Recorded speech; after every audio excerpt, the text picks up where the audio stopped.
Hello friends. स्वागत करते हैं एक बार फिर मैं इस यूट्यूब चैनल में जिसका नाम है फ्री कोचिंग। तो आज के इस वीडियो में हम जो छत्तीसगढ़ में जो वैकेंसी निकली है पुलिस की, उसके बारे में हम पूरी डिटेल देने की कोशिश करेंगे। तो चलिए शुरू करते हैं। तो यह जो वैकेंसी है गृह पुलिस के तौर पे छत्तीसगढ़ पे निकली है। इससे पहले यह वैकेंसी 2018 पे निकली थी, जिसका कोई भी एग्ज़ाम या कोई भी फिजिकल नहीं हुआ था।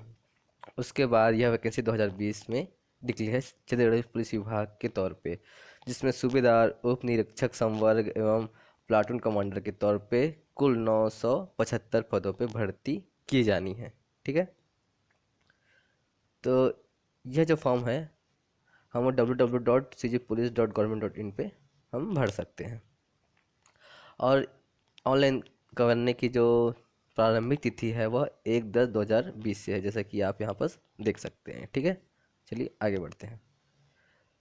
तो 1/10/2021 को यह फॉर्म 10:30 बजे से स्टार्ट हो जाएगा। और ऑनलाइन आवेदन करने की जो अंतिम तिथि है वो 31/10/2021 को है, जैसा कि यहाँ पर लिखा है। मैं आपको दिखाने की कोशिश करूँगा। ये शाम 5:30 बजे तक।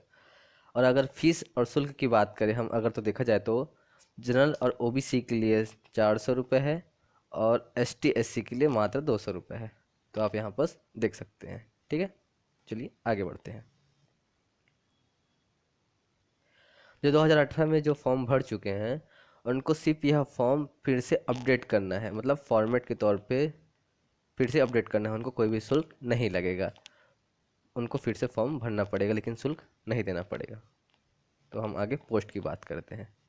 ठीक है।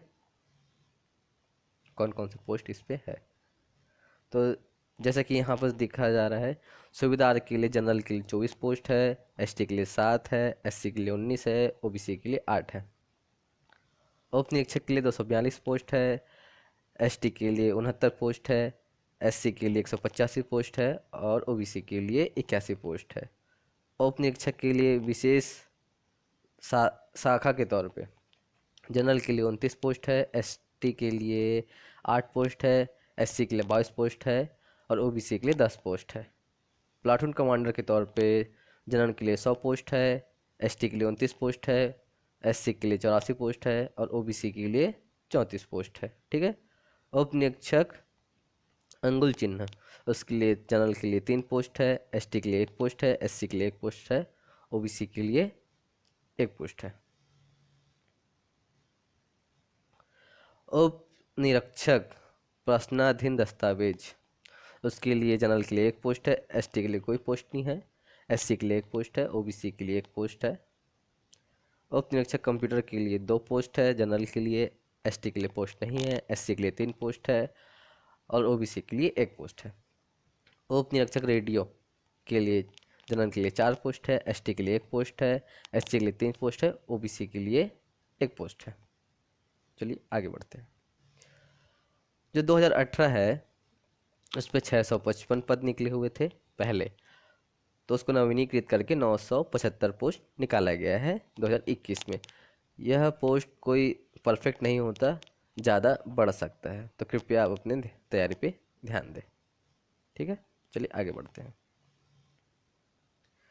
अगर आपका चयन हो जाता है तो नोट यहाँ पर क्या लिखा है देख लीजिए। पहले आपको पेमेंट का 70% दिया जाएगा, द्वितीय वर्ष 80% दिया जाएगा, तृतीय वर्ष में 9% दिया जाएगा। पेमेंट आपको बता देता हूँ कितना है। यहाँ पास पेमेंट है 35,400। यहाँ पर जैसे कि लिखा है यहाँ पर देख सकते हैं 35,400 सैलरी है। ओके। आगे बढ़ते हैं। आरक्षण। अब कुछ चीज़ों पे आरक्षण मिलती है, जैसे कि जो पहले से जो भूतपूर्व सैनिक बोलते हैं ना, जो रिटायर्ड हो गए हैं सेना से, उनको 10% की छूट मिलेगी। और जो उस डिपार्टमेंट में है उनको 5% की छूट मिलेगी। और महिलाओं के लिए विशेष तौर पर 30% की छूट रखी गई है। ठीक है। आगे बढ़ते हैं। इसमें हम आयु की बात करें, अगर देखा जाए तो 1/1/2021 को मिनिमम 21 वर्ष कंप्लीट होना चाहिए किसी भी अभ्यर्थी का, 21 वर्ष। और मैक्सिमम रखा गया 34 वर्ष, यहाँ पर लिखा गया। आप ध्यान से देखोगे, मैं आपको दिखाने की कोशिश करूँगा। देखिए, मिनिमम 21 वर्ष, मैक्सिमम 34 वर्ष।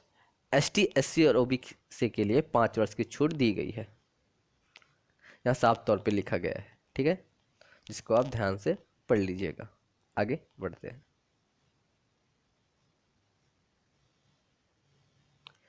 शैक्षणिक अर्हता, इसके लिए शैक्षणिक अर्हता की ज़रूरत है, तो उसके लिए क्या क्या है मैं आपको बताने की कोशिश करूँगा। पहला, सूबेदार, उप निरीक्षक, उप निरीक्षक विशेष शाखा एवं प्लाटून कमांडर के तौर पे आपको किसी भी संस्था विश्वविद्यालय जो है मान्यता वाली, उससे आपको ग्रेजुएशन की उपाधि होना, मतलब आप ग्रेजुएट होना चाहिए, या उसके समकक्ष उपाधि, मतलब लगभग उसके जैसी कोई उपाधि होनी चाहिए और 3 वर्ष की होनी अनिवार्य है।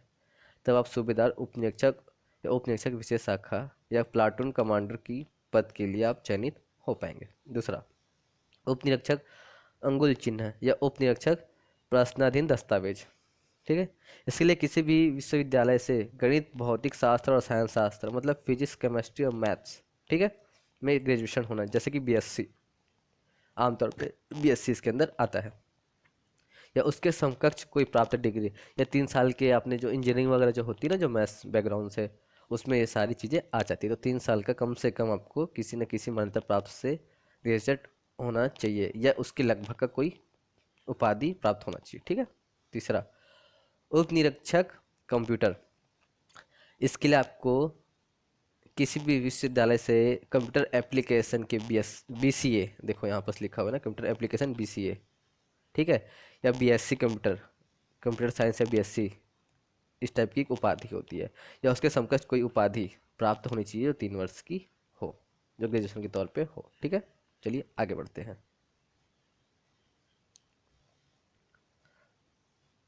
उप निरीक्षक रेडियो, इसके लिए किसी भी विश्वविद्यालय से या किसी भी संस्था से इलेक्ट्रॉनिक या इलेक्ट्रिकल, टेलीकम्युनिकेशन या इंजीनियरिंग में 3 साल का डिप्लोमा प्राप्त होना चाहिए, तब आप ये उप निरीक्षक रेडियो का फॉर्म आप डाल सकते हैं। ओके, चलिए आगे बढ़ते हैं। शारीरिक अर्हता, अगर शारीरिक अर्हता की बात करें तो सभी वर्गों की पूरी स्किल, पुरुष जो है उनके लिए न्यूनतम ऊंचाई 168 सेंटीमीटर रखी गई है, 168, और महिलाओं के लिए न्यूनतम ऊंचाई 153 रखी गई है। ओके, पुरुष उम्मीदवारों का सीना बिना फुलाए 81 सेंटीमीटर होना चाहिए और फुलाने के बाद 86 सेंटीमीटर होना चाहिए, ठीक है, मतलब 5 सेंटीमीटर का डिफरेंस होना चाहिए फुलाए और बिना फुलाए के बीच। ओके, अब महिलाओं के लिए ऐसी कोई अर्हता नहीं है, ठीक। और अगर हम आँखों की बात करें तो बिना चश्मों के जो एक आँख है वो 6x6 होनी चाहिए। ओके, मैं आपको दिखाने की कोशिश करूँगा, एक आँख 6x6 होनी चाहिए, और जो दूसरी आँख है वो 6x9 होनी चाहिए, इससे कम नहीं होना चाहिए। और एक चीज़ और बता रहा हूँ, कलर ब्लाइंड, कलर ब्लाइंड का कई लोग को प्रॉब्लम होता है, तो आपको कलर पहचाने आना चाहिए। देखिए यहाँ पर साफ साफ लिखा है, मुख्य रंगों में भेद करने में अभ्यर्थियों को सक्षम होना आवश्यक है, वरना आप मेडिकल में कट जाएंगे, ठीक है। चलिए आगे बढ़ते हैं। चयन प्रक्रिया, अब चयन प्रक्रिया कैसी होती है, यहाँ पर देखो लिखा है, तो सबसे पहले आपका फिजिकल होगा, ठीक है, जिसमें शारीरिक नापतोल जिसको कहा जाता है फिजिकल, ठीक है, प्रारंभिक परीक्षा जिसको प्रीलिम्स बोला जाता है, ठीक है, और मुख्य परीक्षा जिसको मेंस बोला जाता है आमतौर पे, ठीक है।